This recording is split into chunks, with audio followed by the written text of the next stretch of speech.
উপস্থিত সকল মায়েদের এবং দাদাকে আমার আন্তরিক জয়গুরু। আমি জানি না আমি কি বলবো, আমার তো বলার কোনো অভিজ্ঞতা নেই, কিন্তু মেশো বলেছে আমাকে বলছে, কিন্তু আমি নিজেও জানি আমি কি বলবো, আমি হতাশ হয়ে গেছি যে কি বলবো।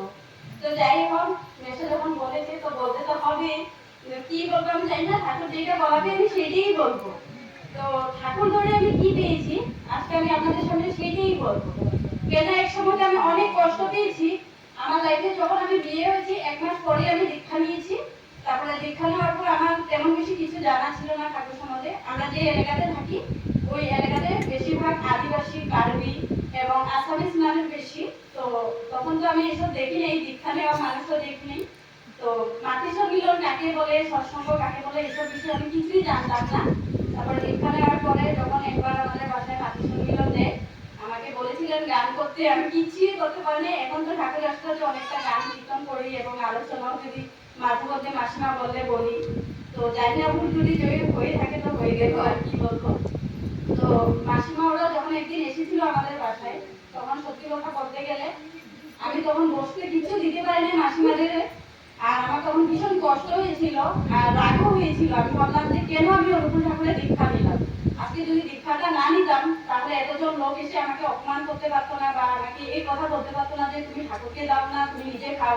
মাসিমারা অনেক কথা বলেছিল যে তুমি তো যেমনি হোক চলে যাচ্ছ, কিন্তু ঠাকুরকে তো তুমি দিচ্ছ। আমি কেন দিচ্ছি না কি না সব কথা আমি মাসিমাকে বলিনি, কেননা একজন মানুষ পট করে আমার বাসায় এসেছে, আমি কি বলবো। আমি নিজে অবাক হয়ে গেছি। আর আমি মাসিমাকে চিনিও না, জানিও না, কখনো দেখিনি। যখন এসেছে আমার মনে মনে প্রচুর রাগ হচ্ছিল যে কেন এসেছে এতজন লোক আমার বাসা, হুট করে আসলো, আমাকে না জানিয়ে আসলো। একজন দিদা বলেছে আমাকে যে তুই কি স্টিডিটি করিস? তখন আমি বললাম আগে তো করেছিলাম, এখন তো করি না, একটু অসুবিধা ছিল। তখন বলে তোমার অসুবিধা হচ্ছে, তুমি কি খাওয়ার বন্ধ করে দিয়েছো? আমি বললাম যে না, আলু সিদ্ধ হোক যাই হোক খাওয়ার তো খাচ্ছি, কিন্তু ঠাকুরকে তো আমি পরিপূর্ণ দিতে পারছি না। তখন আমার মনের মধ্যে ভীষণ খারাপ লাগছে, একটু রাগের মধ্যে আমাদের গালাগালিও করছে। আমার কেন আসলে এতজন লোক, মানে মাসিমা যখন একটু চলে গিয়েছে তখন বলেছিলাম।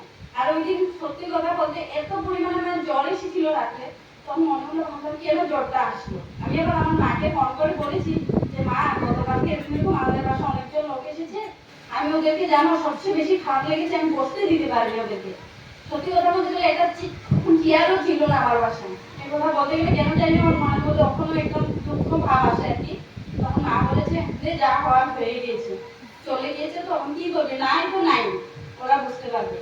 তখন ওই কথাও বলেছি মাকে যে আমি যে ঠাকুর সম্বন্ধে এত কথা বলেছি, খারাপ একটা ভাব এসেছে আমার মনে, তাই হয়তো আমার শরীরটা খারাপ হয়েছে রাতে। তো মা বলেছে এরকম বলতে নেই ঠাকুরকে নিয়ে, তুই যাকে ধরেছিস তাকে নিয়ে এরকম বলতে নেই। ঠিক আছে, ভালো কথা। পর থেকে আমি স্টিমিটি করি, তারপরে মাসিমাদের সাথে মাতৃসর মিলনও যাই, যতটুকু পারি আর কি পেট থাকার চেষ্টা করি আর কি। তো আজকে ঠাকুরের আশীর্বাদে অনেক কিছুই পেয়েছি আমি। যা হারিয়ে গেছি সেগুলো তো আর বলার কথা না, আমার ওটা স্বপ্ন ছিল। আর যা পেয়েছি আমার চাওনারও বাইরে পেয়েছি। ঠাকুর আমাকে অনেক কিছু দিয়েছে, আমি যে ঠাকুরকে দিতে পেরেছি এইটাই আমার জন্য অনেক বেশি। আমার নিজের না থাকুক, একদিন একদিন হয়ে যাবে, এটার জন্য আমি আফসোস করি না, কিন্তু আমি ঠাকুরকে যে দিতে পেরেছি এটাই আমার জন্য অনেক বেশি। আমি ঠাকুরের জন্য নতুন স্থান দিতে পেরেছি, জায়গা দিতে পেরেছি, এটাই আমার জন্য অনেক বেশি আনন্দের কথা। আর এটাই বলবো সবাইকে, সবাই যখন ঠাকুর ধরেছেন ঠাকুরকে নিয়ে আনন্দতে থাকি। ঠাকুরের কাজে না পাই করলেন যে বুঝতে পারবে না যে আনন্দ কতটুকু। আমরা বের হই, এই যে 1 মাস আনন্দ করেছি, আজকে 2 দিন থেকে যাই না, মাতৃ শুনলে খুবই খারাপ লাগে। দুপুর টাইম আসলে কেমন যেন লাগে মনের মধ্যে, আজকে তো মাতৃ মিলন নেই, থাকলে তো যেতাম, এরকম একটা ভাবনা আসে আর কি। তো এই যে 1 মাস আমরা মাতৃ মিলনে গেছি, সব মায়েদের সঙ্গে কত আনন্দ করেছি, কত ধামাই, কত গান কীর্তন, সবাই মানে কি বলবো, খুব আনন্দ করেছি। তাই সবাইকে বলবো সবাই এরকম ঠাকুরের সঙ্গে যখন ঠাকুরকে ধরেছেন ঠাকুর নিয়ে আনন্দতে থাকো, আর স্টিমিটিটা পরিপূর্ণভাবে করো, সবাই ভালো মতো করে দেখবে আনন্দ যে কোথায় থেকে আসবে নিজেও বলতে পারবে না। তো এই বলি আমি সবাইকে আমার ভিডিওটা সমাপ্ত করছি। সবাইকে জয় গুরু আমার।